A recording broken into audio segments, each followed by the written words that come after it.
अथ अष्टत्रिंशोऽध्यायः। कर्कराशेः आश्लेषनक्षत्रस्य तृतीयचरणम्। शिव उवाच गङ्गायामुत्तरे कूले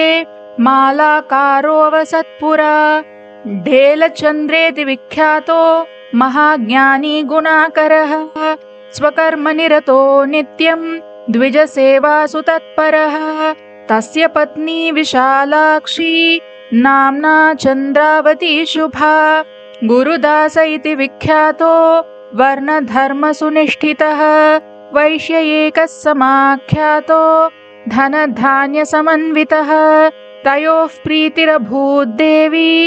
सुदृढा वैश्यशूद्रयोः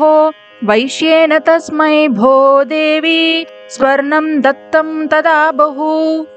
लक्षत्रयं स्थितं स्वर्णं तस्मै वैश्येन चार्पितं मालाकारेण तत्सर्वं भूमौ स्थाप्य तदा प्रिये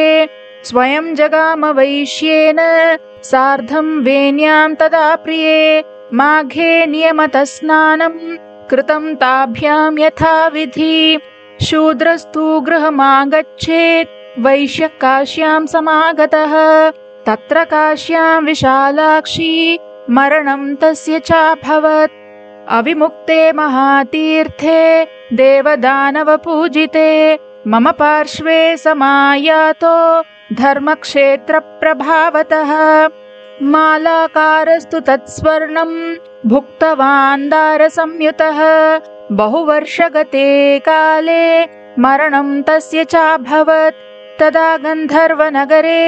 बहुवर्षसहस्रकं पत्न्या सह वरारोहे भुक्तं वै स्वर्गजं फलं ततो बहुगते काले मानुषत्वमवाप्तवान् धनाढ्यो गुणवान् भोक्ता देवब्राह्मणतत्परः तस्य पत्नी विशालाक्षी पूर्वजन्मप्रसङ्गतः पुनर्विवाहिता देवी पतिसेवासु तत्परा पुष्पं च जायते देवी मासी मासी निरन्तरं पुत्रो न जायते देवी कन्यका खलु जायते यतो वैश्यस्य वै स्वर्णं न दत्तं पूर्वजन्मनि तत्कर्मणः फलात् देवी पुत्रो नैव प्रजायते तस्य शान्तिं प्रवक्ष्यामि शृणु देवी यथार्थतः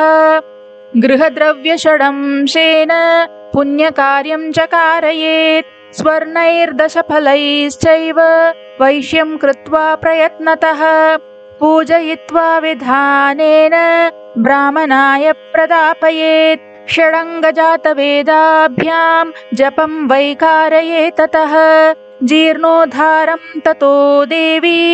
वापिकाकूपमेव च एवं कृतेन सन्देहः पुत्रो भवति नान्यथा